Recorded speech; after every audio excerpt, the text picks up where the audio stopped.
Welcome back, THS, to this month's newscast. I'm Kaylee Lineback. And I'm Brooke Benny, and this March we have a lot to bring you.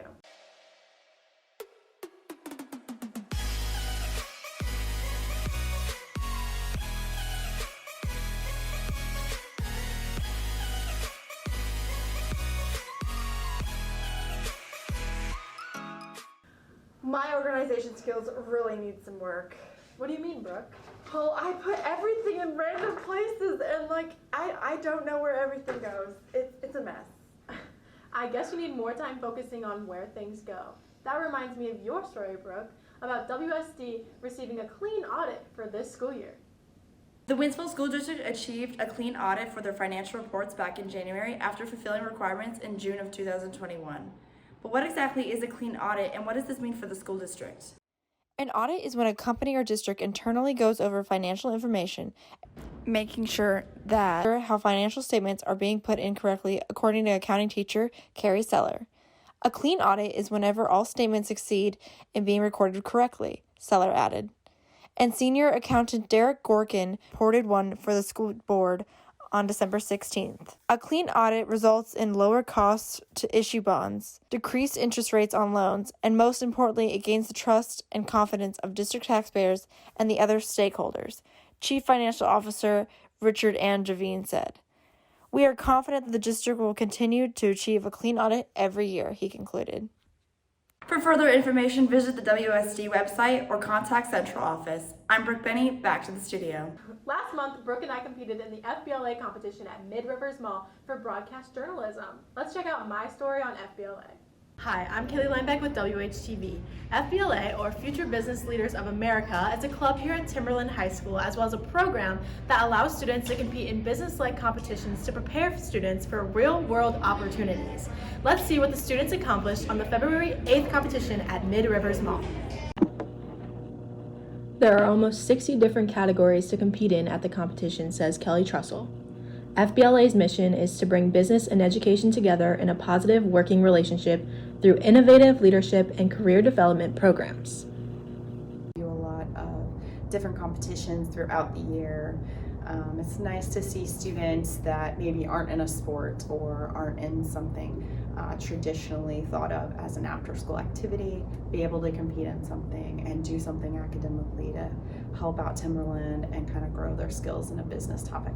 Why is FBLA important to me? Well, I think it's a great opportunity to get involved in your school, and I've been in a lot of business classes throughout the years, and I have a really love for business, and I think FBLA is just a cool club to be a part of.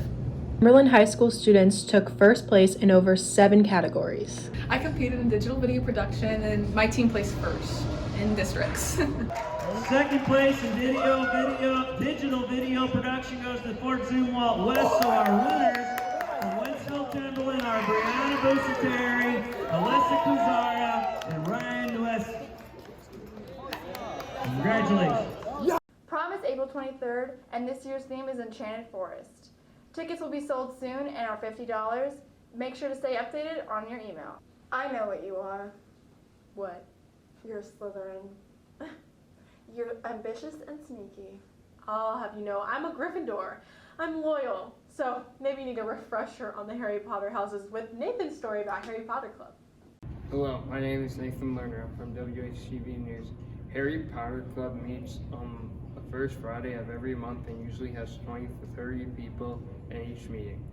Me and my friends decided to start Harry Potter Club because of all of our shared interests in all of the movies and books. I guess give me more insight and other point of views. What she's most enjoyed this year about Harry Potter Club is getting to see everyone come together and all share the same interest in Harry Potter, according to Abby Jarman. I enjoy the atmosphere and the people that go to the club and how close they are and how they get along. The next Harry Potter Club meeting is on April 1st from 2:30 to 3:15 after school in room 284. Now back to the studio. Kaylee, I don't think you know this about me, but I'm a master at ping pong. I play as well as Forrest Gump. Okay, Brooke.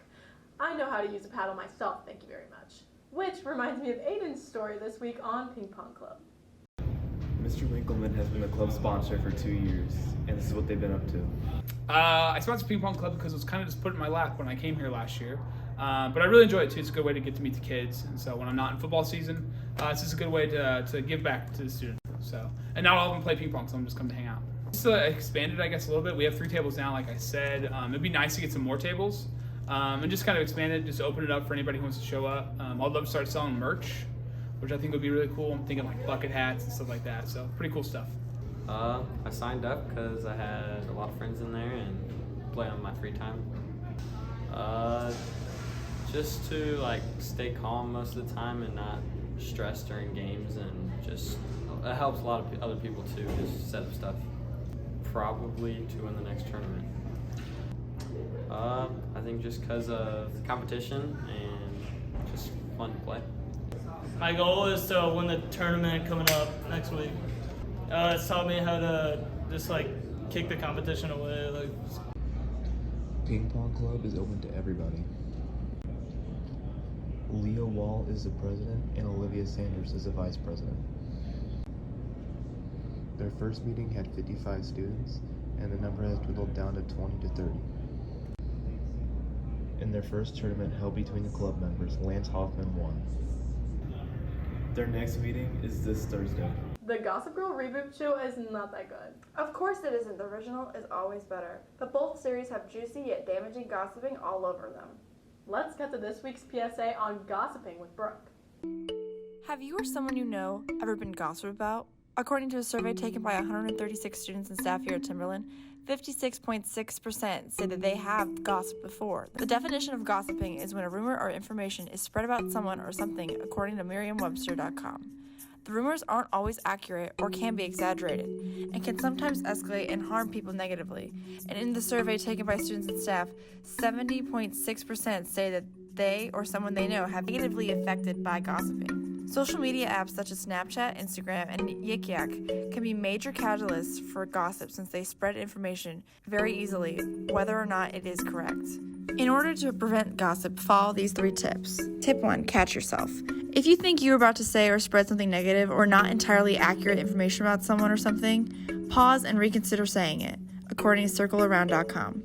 Tip 2, cut off or remove yourself from gossip.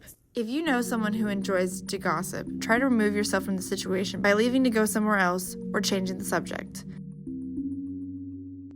Tip 3, set a time limit or defend. Sometimes you might need to mention or point out information about a person. For instance, discussing a new student in your class. But often, once people start talking about a topic with others, it can be hard to stop, according to CircleAround.com. And then, negative and untrue information can spread. To prevent this, set a time limit for yourself on how long to loom over a topic, according to CircleAround.com. By following these tips, you can prevent negative gossip from moving forward. Kaylee, you sure know how to make me laugh. Aw, thanks, Brooke. Same with you. Here at Timberland, we have a lot of jokesters around. That we do. Let's go to Sam's Man on the Street to find out who students think are the funniest teachers here at Timberland. Good morning, Timberland. I'm Sam Kirby talking about the funniest teachers here at THS. Peter Holt was voted the funniest teacher with traits that include being spontaneous and cracking jokes. I think the funniest teacher at THS is probably Mr. Holt. In my opinion, it would be Mr. Kelly. I think the funniest teacher at THS is probably Mr. Spack. I think I have to say Miss Kiefer because she's made me laugh on quite a few occasions. The teacher that I think is funniest is Mrs. Cordnier. I think Mr. Holt's the funniest teacher at THS. I think Mr. Brown, the math teacher, the tall Mr. Brown, I think he's the funniest teacher because he makes a lot of sick jokes. Mr. Waltz is definitely the funniest teacher. Mr. Holt is. I think the funniest teacher is Mr. Holt. In my opinion, it's my algebra teacher, Ms. Tierney. Funniest teacher at Timberland is Mr. Zare, without a doubt. The funniest teacher, in my opinion, would probably have to be Mr. Winkleman. I think that it is Madame Hyman because she always tells jokes in class, and she tells stories in a really funny way. Mr. Bosch. Mrs. Seiler. Miss Kiefer. When she moved to the school is when I moved to the school, and when we kind of got a connection. Mr. Scheller. Mr. Winkleman, because he makes jokes and he's kind of just upbeat and happy all the time. The honorable mention would go to Mr. Elfrink and Mr. Oliva. I think they're just a laugh a minute. It's a real yuck fest with them. Based on a survey taken by 93 students, 29 teachers were mentioned as the funniest teacher, and Peter Holt had the most total votes with 15 votes. Holt teaches Advanced Spanish 2 and Advanced Spanish 3. Now that you know who THS thinks the funniest teachers are, let's see if you can make them laugh and smile with a taste of their own medicine. That's all for this newscast. Keep staying classy, Timberland, and remember, have a great day.